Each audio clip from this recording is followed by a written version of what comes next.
Welcome to the Golden Belt Buckle podcast, the slowest growing channel in YouTube history. If you're here, you are one of the privileged few, so I'm glad to have you. Hopefully we can exchange some interesting knowledge today with each other. So we're going to talk about Driver Inc. I just read an article from the CBC talking about how the government's starting to crack down on the Driver Inc. model. Years ago, I had experience with this, not that I did it myself, but I spoke with someone who was working under that Driver Inc. model, and just remembering back on their conversation, how they told me they never paid any taxes. They just kept the money that their employer gave them. I now realize they were operating under the Driver Inc. model, and I never understood it. What it is, the way the Driver Inc. model is, you have the trucking company, and then you have you as a driver. Normally, like myself, when I go to work, I work as an employee. They control my routes, they own all the equipment. I only work for them exclusively, right? That's what employees do. The Driver Inc. model, you do all those same things, except you're not classified as an employee like me, you're classified as your own corporation.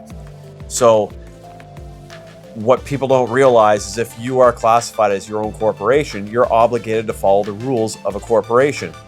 As an employee, I finish my job and I go home and I don't think nothing else of it. I just get my pay, I pay my company takes off all my deductions, all the things that I'm obligated to pay. They pay all the taxes they're obligated to pay.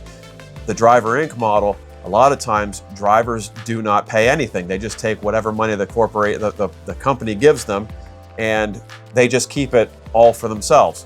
So why would companies use this model? Because it creates an unfair advantage. If you're a trucking company and you are not actually hiring truck drivers to be your employees, you can avoid paying all those corporate taxes. You can avoid any other contributions you got to pay on behalf of that employee. And on top of that, you can just get rid of them, right? The person operating under the Driver Inc. model has really no legal protections.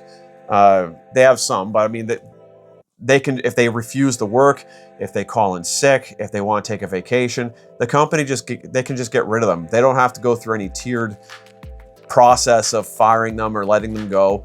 They get rid of them the same way a carrier is gotten rid of by the corporation it's serving, right? So that gives them that advantage. It also gives them the advantage because the trucking company doesn't have to pay as much money for their employees. They can also undercut other trucking companies when it comes to bidding on a run, for example. So it's considered an unfair advantage.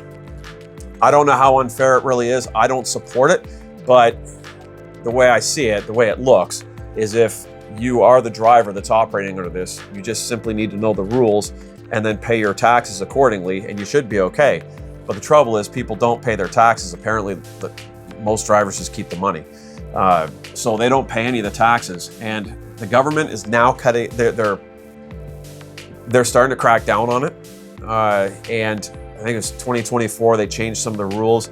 So if you're under the Driver Inc. model, you have to pay you have to pay a 33% corporate income tax if you meet all the criteria. Like if you're acting like a contractor when you look like an employee, right?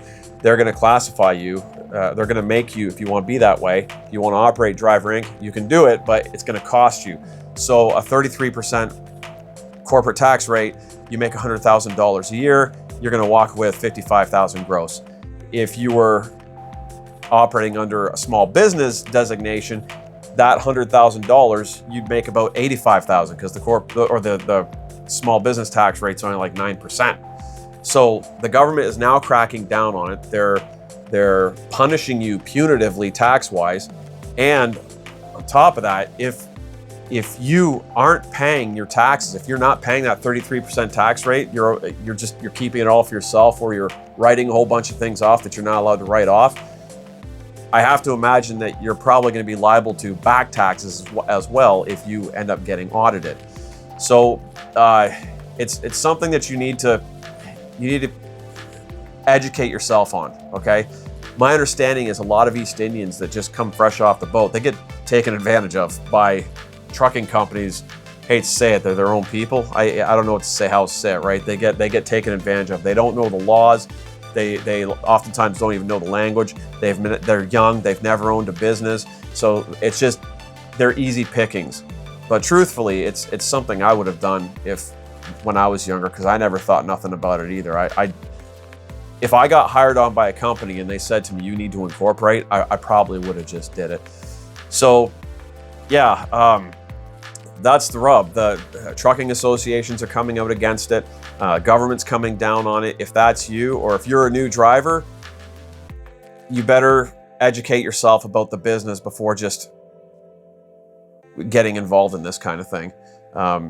Again, if you look like an employee, you're going to get treated like an employee. If the employer owns the equipment, if you are only working for them exclusively, if they control your routes, you're going to be treated like an employee by the CRA. So anyway, that's all I got. This is more of an educational video today. There's lots I want to talk about. It's been a rough week, celebrity-wise, local-wise. I know there's been a lot of people who like this. Yeah, lots going on in the news, and I know it's hard to pay attention to any of these educational videos when things just seem so messed up. Anyways, so if you enjoyed the video, do me a favor, like and subscribe, and share the video with your friends. And until next time, hope you all have a good day. Take care.